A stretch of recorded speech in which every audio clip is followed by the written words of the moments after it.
Par rapport à ce que vous avez pu connaître à Bordeaux et puis en équipe de France, est-ce qu'il y a une pression supplémentaire? Ça reste des hommes. Ça reste des hommes. Quand vous entraînez un groupe de garçons footballeurs, ça reste des hommes. Que ce soit les joueurs du Paris Saint-Germain ou les joueurs de Bordeaux ou les joueurs de notre équipe, ça reste des hommes. Après, bon, il y a l'ego qui diffère. Voilà. La grande différence, elle est là. C'est l'ego. Donc c'est vrai que les bases de gestion d'un groupe qui est la même, mais après on fait du cas par cas parce que les joueurs ont un ego différent, peut-être à Paris qu'ailleurs. Laurent, bonjour. Qu'ailleurs, ailleurs, dans les grands clubs, c'est la même chose. Laurent, pour en revenir à Cavani, est-ce que ces derniers jours, vous avez pu le voir ou le tester sur des petites oppositions, des mises en place? Si oui, comment ça s'est passé? Oui, hier, pour tout vous dire. Il a repris quasiment, puisqu'il avait un travail personnalisé à faire, lui et Marquinhos, notamment basé, comme vous le savez, sur le physique, avec beaucoup de courses, de sauts et d'accélération. Et après, hier, on les a intégrés d'ailleurs, tous les deux dans une petite opposition que nous avons faite hier après-midi. Et là, aujourd'hui, il a réintégré le groupe avec un entraînement léger. Et demain, ça sera le cas. Donc c'est pour ça que demain, il y aura une décision à prendre de savoir si on le prend avec nous dans le groupe pour Montpellier ou pas. Laurent, ici encore. Oui. Tu avais dit au début de la préparation que tu voulais fonctionner avec un groupe de 22 à 24 joueurs. Oui. Là, il est un peu plus nombreux que ça. Oui. Est-ce qu'il y a des joueurs qui t'ont demandé à partir et est-ce qu'il y a des joueurs qui vont pas tarder à partir? Ça, il faudrait que tu demandes plus aux dirigeants du Paris Saint-Germain, mais si tu veux ma réflexion, elle est la même. Elle est la même, exactement la même que quand j'avais tenu ces propos. Est-ce qu'il y a du nouveau, des avancées? Le mercato, tu le sais très bien, se termine le 2. Hein.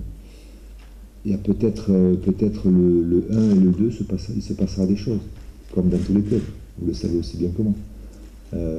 Je l'ai dit, il y a des joueurs qui sont susceptibles de quitter le Paris Saint-Germain.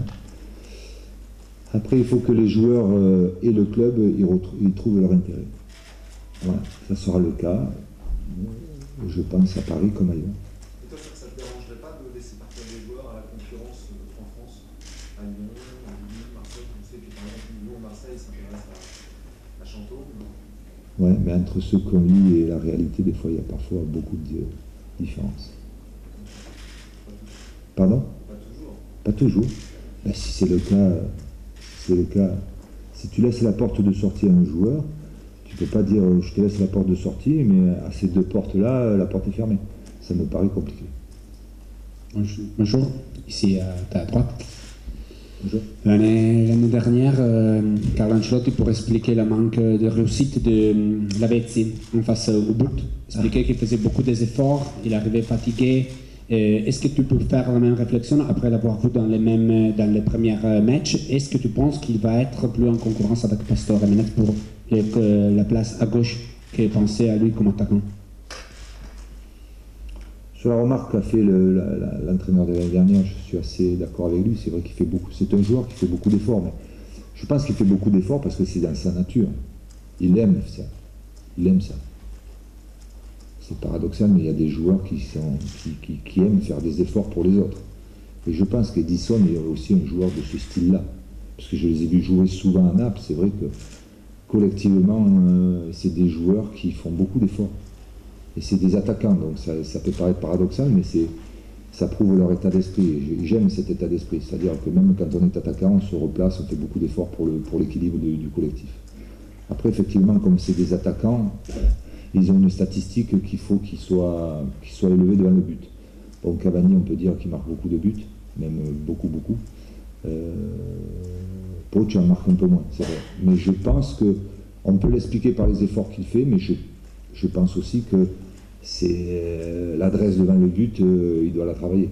Il doit la travailler parce que c'est un garçon, on peut le voir durant les entraînements, il est adroit devant le but, il a une bonne frappe de balle, il a un bon enroulé. Ce problème, est-ce que c'est qu'un problème de fraîcheur? Certainement, c'est une partie d'explication, mais je pense qu'il y a aussi le travail devant le but qu'il doit faire. Laurent, ici. J'imagine qu'au moment où vous avez signé au Paris Saint-Germain, vous aviez une idée sur le potentiel de cette équipe, aussi bien sur le plan technique que tactique. Après la préparation... Le recrutement n'était pas fait encore. Bien sûr. Après, mais bon, l'année dernière, ils étaient déjà très très bons, puisqu'ils ont été champions. C'était déjà une très très bonne équipe. Je voudrais savoir, au moment d'attaquer ce nouveau championnat, par rapport aux idées que vous aviez, à la préparation que vous avez faite, aux quelques matchs que vous avez pu disputer, est-ce que aujourd'hui, quelle est votre évaluation du potentiel de cette équipe, aussi bien sur le plan des joueurs, de l'effectif, aussi bien sur le plan purement technique que même humain, comment vous l'évaluez, le potentiel de cette équipe? Écoutez, dans l'absolu, j'aurais aimé disposer de tous les joueurs le premier jour d'entraînement. Parce qu'il y a des joueurs qui ont repris l'entraînement le 1er juillet et il y en a d'autres qui nous ont rejoints le 27. C'est quand même beaucoup. Alors c'est vrai que cette Coupe des Confédérations, c'est une très belle compétition, mais sincèrement, dans l'absolu, j'aurais aimé mieux me préparer avec tous les joueurs à la même date pour essayer vraiment de faire une préparation collective. Donc là, on a un petit peu de retard.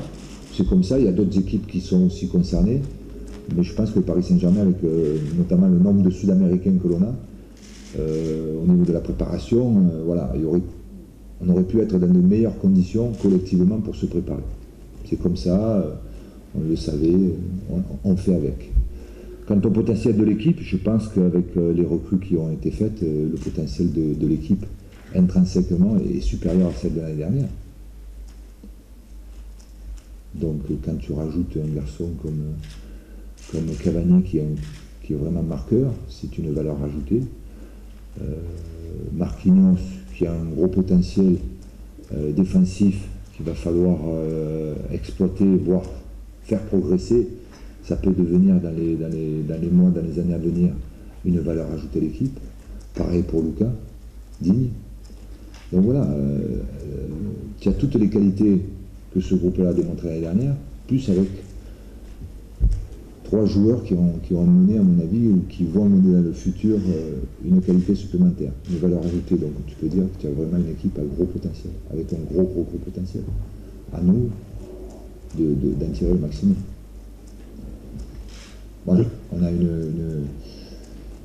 si tu veux faire une comparaison, on est au départ d'un Grand Prix, on a une très belle voiture. Et Laurent, on parlait tout à l'heure des réglages, toujours en se basant sur le trophée des champions. Voitures, ouais. Il faut faire les bons réglages sur les voitures. Voilà. Et toujours en se basant sur le trophée des champions, c'est offensivement qu'il faut encore trouver le bon système, le bon mouvement, la bonne animation.